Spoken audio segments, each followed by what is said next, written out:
Highest point. Clear हो गया? चलिए, तो अब यहाँ पे हमने देखा, अब देखो इसके बारे में कहानी अगर आप देखोगे तो आपके बुक्स में दिए गए हैं, आपकी किताबों में दिए गए, लेकिन इतना हर चीज डाटा के साथ नहीं दिया गया, ठीक है ना। तो कहानी को यहाँ पे पढ़ेंगे और थोड़ा सा बड़ा, तो आपको सबसे पहले अब यहाँ पे हम लोग चलते हैं तो कोल्ड वॉर के बारे में, तो आप सारे बच्चों को समझ में आ गया कि कोल्ड वॉर का टाइम पीरियड क्या रहा है बताओ? 45 से 40, 1945 से 1990। मैंने लास्ट क्लास में आपको बताया था कि सेकेंड वर्ल्ड वॉर यहाँ पे खत्म हुआ और क्या स्टार्ट हुआ? Cold war. और दूसरी चीज कोल्ड वॉर जाके कब खत्म हुआ? 1991 में, है ना। यानी अब दूसरे टर्म में मैंने आपको बताया था कि 1945 में दुनिया world became bipolar. World became bipolar. Bipolar का मतलब समझ में आता है? जब दुनिया दो सुपर पावर के बीच में डिवाइड हो, जब दुनिया दो सुपर पावर के बीच में डिवाइड हो गई तो वर्ल्ड क्या हो गया? बाइपोलर हो गया था। और यहाँ पे बाइपोलरिटी किसके बीच में हुआ था बताओ? USA versus USSR. किसके बीच में बाइपोलरिटी हुआ? USA versus USSR. और यहाँ पे क्या हो गया? यूएसएसआर डिसइंटीग्रेट हो गया। 1991 में क्या हुआ था? आपको मैंने बताया था USSR got disintegrated. USSR got disintegrated का मतलब समझ में आता है कि जो यूएसएसआर था वो क्या हो गया? टूट गया। समझा रहा बातों को? यहाँ पे डिसइंटीग्रेशन ऑफ यूएसएसआर क्या हो गया बताइए?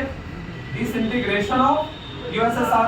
तो जब यूएसएसआर टूट गया तो कोल्ड वॉर रहेगा। अब तो एक हार गया, एक लड़ाई लड़ने वाला दूसरा पक्ष क्या हो गया? हार गया। इसलिए कोल्ड वॉर यहाँ पे क्या होता है? खत्म होता है। यहाँ पे दुनिया बाइपोलर, यहाँ पे दुनिया यूनिपोलर। समझ रहा बातों को? यहाँ पे कोल्ड वॉर बिगिंस, यहाँ पे कोल्ड वॉर एंडेड। यहाँ पे दुनिया में दो सुपर पावर, यहाँ पे दुनिया में एक सुपर पावर का इमरजेंस हो गया। कौन? समझ आ गया? जब यूएसएसआर में डिसइंटीग्रेशन हो गया तो दुनिया में कौन सुपर पावर बन गया बताइए? अमेरिका बन गया, है ना। और आपको मैंने बताया था कि यानी अगर देखा जाए यूएसएसआर के बारे में ये सारी चीजें आपने देख लिया। अब चलिए, अब हम लोग यहाँ पे बातें करते हैं। आपको मैंने एक चीजें और भी बताया इससे पहले। क्या क्या चीजें मैंने आपको बताया था? आप याद करो। जो यूएसए और यूएसएसआर के बीच में जो क्या चल रहा था, है ना, कोल्ड वॉर चल रहा था। यूएसए के साथ यूएसए और यूएसएसआर को अलग अलग ग्रुप के नाम से जाना जाता था। आपने पढ़ा है ना? इसको क्या नाम से जाना गया था? Capitalist block. क्या नाम से जाना गया था बताइए? Capitalist block. और इसको किस नाम से जाना गया बताइए? क्या नाम से जाना गया था बताइए? Socialist block. यानी कैपिटलिस्ट ब्लॉक और यहाँ पे सोशलिस्ट ब्लॉक। समझ में आ रहा है बातों को? यहाँ पे देखो, क्या दोनों का आइडियोलॉजी एक है या अलग अलग? अलग अलग है। इसका आइडियोलॉजी क्या है? कैपिटलिज्म। इसका आइडियोलॉजी क्या है? सोशलिज्म। अगर आप देखोगे तो यूएसए के अंदर में डेमोक्रेसी है। क्या बताइए?